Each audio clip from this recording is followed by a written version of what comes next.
Thomas the Tank Engine loves his branch line.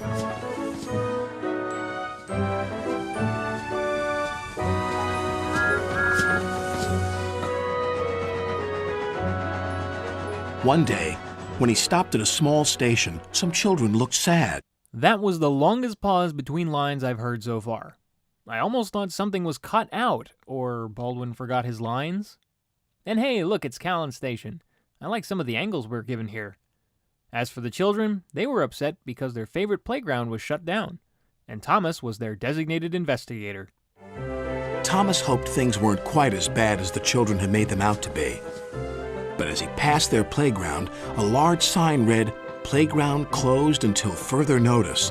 The children were right, thought Thomas sadly. Ew, there's that old man face again for James. Why is that facial mask even a thing? It looks so unbecoming of him. Being that the playground was on Thomas's mind, he was going to ask the other engines about it. However, Percy had more important news. Yet what I think is more important was just how dingy Annie and Clarabelle look. They need a good cleanup. Look at them. Sir Topham Hatt told Driver that he's using Harold to show a visitor the island instead of using any of us engines. "Despicable," said Gordon. "Disgusting," snorted Henry. "Engines are meant to take visitors around our island, not that whirlybird thing." That whole commentary was all wrong. Gordon says disgraceful, James says disgusting, and Henry says despicable. How did the three drama queens of Sodor forget their own order? I'll tell you why. The writers are losing it. But as time went on, the big engines became more frustrated with Harold whizzing by, until Percy came across him too. Percy stopped by a signal on his branch line, near a field where sheep were grazing.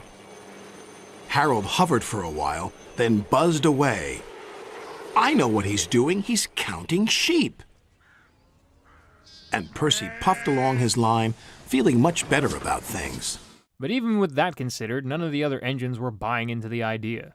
Gordon still felt Harold was against them, as did Henry, who noticed he didn't need tunnels either. But I don't even know why this is an issue. What do you think the island of Sodor is known for? Its airways? Really? How thick-headed are these engines? Of course, among all the arguing, Thomas was feeling out of place. Thomas wanted to mention the children's playground, but solving the mystery of Harold and the visitor came first. The next day, Gordon was traveling to collect his train. "We'll show that whirlybird just how fast you can go, Gordon." Yeah? And how exactly are you going to do that, Mr. Gordon Driver? It's not like he's a shooting star. You make it sound like it's a great railway show or something. Oops, forget I mentioned that. Aha! I also like how much quicker Harold's flying around here.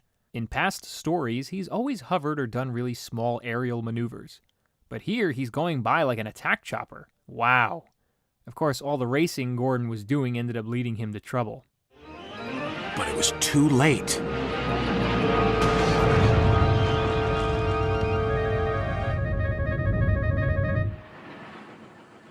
Later, Thomas pulled Gordon clear with the breakdown train. Sir Topham Hatt spoke severely to Gordon's driver. Finally, Top Hat is scolding the right character for the problem. Gordon had nothing to do with where he was going.